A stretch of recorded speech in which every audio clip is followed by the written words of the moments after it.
Good afternoon, everybody. Amazingly, I was looking through my the videos that I've done. My very first YouTube video is over 4 years old. It was in August of 2015. Nothing to do with making a murderer, purely the fact that, as I say, I'm a peripatetic musician, and so I occasionally use YouTube as a tool for my music making, teaching, etc., performing. My first Making a Murderer video was actually in May of 2016, but you don't get to hear me speak because it's purely me playing the Making a Murderer end theme on my guitar. The first time you actually get to hear me talking about the case is over a year later, October 2017. So I've been doing videos about making a murderer and discussing the facts for just over 2 years now. Interestingly, my profile picture with the dicky bow didn't match my presentation in my first video, and so I was criticised by that terrible truther called Sinister Smurf, and she's been responsible for quite a lot of trouble and mayhem in the truther community, particularly between me and Eric Ose. And she insisted that I put on the bow tie for the next video.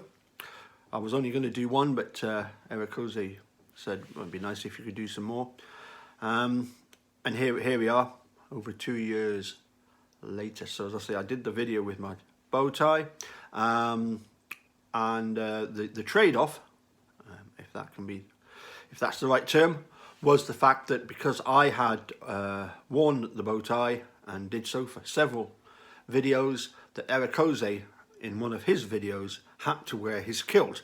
I knew that he'd got a kilt because he'd told me that he was getting one, and that's why I sent him the tartan tie that he sometimes wears.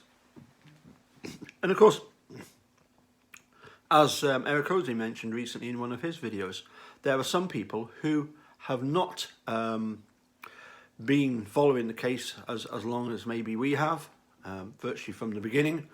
As I say, it was just after Christmas when I first watched Making a Murderer, having been basically told I was watching it by my daughter, a journalism student, and she insisted that I watched Making a Murderer because I couldn't believe what she was telling me about what was going on in Wisconsin. One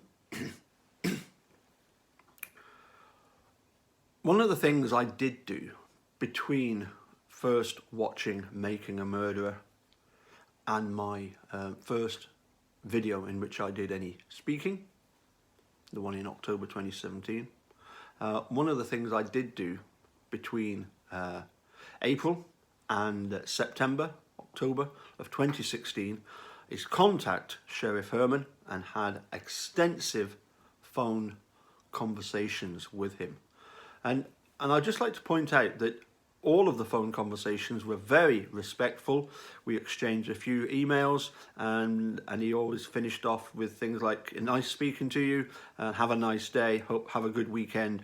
We were very pleasant to one another, different views on a lot of things, but we were respectful. Not a bit like some of the guilters that are around at the moment, although in fairness, they're nowhere near as vile as some of the guilters of the Scott Yuck variety, who basically are as bad as some of the people who got in touch with Ken Kratz, talking about the fact that they'd like to kill him, and they'd like to kill his family and do all sorts of nasty things to him and his family. So as I say, I'm pretty thick-skinned. I think we all are. So if you're trying to insult me or abuse me verbally in any way, listen, I've had far worse. I'm not going to take the bait on that one, because as soon as people start being abusive like that, it simply demonstrates that they have no capability when it comes to actually thinking and discussing an argument. You know, to resort to name calling is in effect like shouting at them, and it's just obvious that you've lost the plot. So yes, in respect to most people out there that say, you know, when you're dealing with the other side, be respectful. It works two ways. If you're respectful to them, you might be glad of a bit of respect shown back. And as I say, I'm pretty flattered in a way that guilters see me as such a threat that they have to send me, that they feel the need to send me their comments. I don't know what they think I am capable of doing in this case, but I think, yes, the number one problem for them is simply the fact that we discuss the case. And I'd just like to point out that as truthers, we don't wake up every morning thinking, now what can we do today to undermine local government in Wisconsin? Okay? We realise that when the SH1T hits the fan, there is going to be serious trouble in Wisconsin. But that's not our fault, although the guilters seem to think it is because we are discussing it. What we do think when we wake up every morning is, quite simply, Stephen and Brendan were framed. Stephen and Brendan did not receive a fair trial. I'm always reminded of, again, one of Kratz's most crass statements in closing arguments when he said that reasonable doubt is for innocent people. And I do get the sense that a lot of guilters are so blinded by their hatred of Steven Avery and his family that they feel as if Steven Avery doesn't deserve any reasonable doubt because of the cat incident, because of running his cousin off the road, because of his burglaries, because of anything that the rest of his family have done, that he simply doesn't deserve any presumption of innocence. And all I would say is that, you know, they're not saints. I don't meet many saints. They're certainly not saints, from what I can gather. But of the ones I've met, they're just normal, down to earth people. And I would also like to point out that I've met many supporters, and they are all wonderful people. I haven't met any guilters in person. I probably don't want to, because as I said, some of the guilters, they are simply full of hatred. And you can imagine that they couldn't possibly engage in a civil discussion about anything. So getting back to the conversations that I had with Herman, and I want to make this quite clear, because it was one of the things that I did in this, as I say, the second video that I ever did about Making a Murderer was discussing my phone conversations with Sheriff Herman. And whether I stressed this enough or not, I don't know. Maybe some people haven't seen it, but I want to make this perfectly clear to all of the guilters out there. I explained to Sheriff Herman that anyone in the world being found guilty, as Steve was, on such questionable evidence and questionable circumstances would feel aggrieved and feel that they have been badly treated, that they have been wrongfully convicted. Of course, Robert Herman tried to say, well, he didn't think that the evidence was questionable.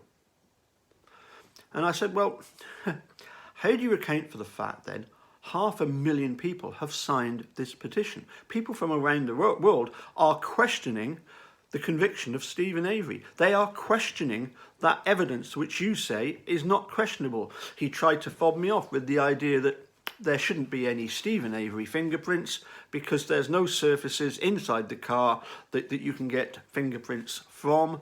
And I said, well, what about all on the outside of the car? So, the key being found after 7 searches. He says, so they weren't 7 long searches. There were some of them that were only sweeps of the bedroom. Utter nonsense, Robert. You were embarrassed when you said that. Quite clearly, the evidence against Steven Avery and Brendan Dassey is very, very questionable, and particularly the circumstances with the conflict of interest, which even Sheriff Herman has admitted that he would have instructed Manitrock County Sheriff's officers to have not been involved in the investigation. Which is very big of him and nice of him to say that now. But eventually, even Robert Herman agreed that he would not have liked to have been found guilty under those circumstances. Quite simply, Steven Avery and Brendan Dassey deserve a retrial. They deserve their evidentiary hearing. Kathleen Zellner deserves to get hold of all the evidence against Steve and test it all. And you know, even the jury in Steven's case thought that the evidence was questionable when the initial vote was 7-4 in favour of acquitting Steven Avery. And what we learn is that votes were traded. The suggestion was put forward and went with that by finding Steven Avery not guilty of mutilation of a corpse whilst finding him guilty of murder, that would trigger a retrial, which of course was complete nonsense. But some of the jury fell for that. As I say, we are adamant that Steven Avery and Brendan Dassey were framed and are innocent. All we're saying is that the evidence against them is completely bogus and questionable. The circumstances of them finding the evidence is completely bogus and questionable. Therefore, they both deserve retrials. Bye for now.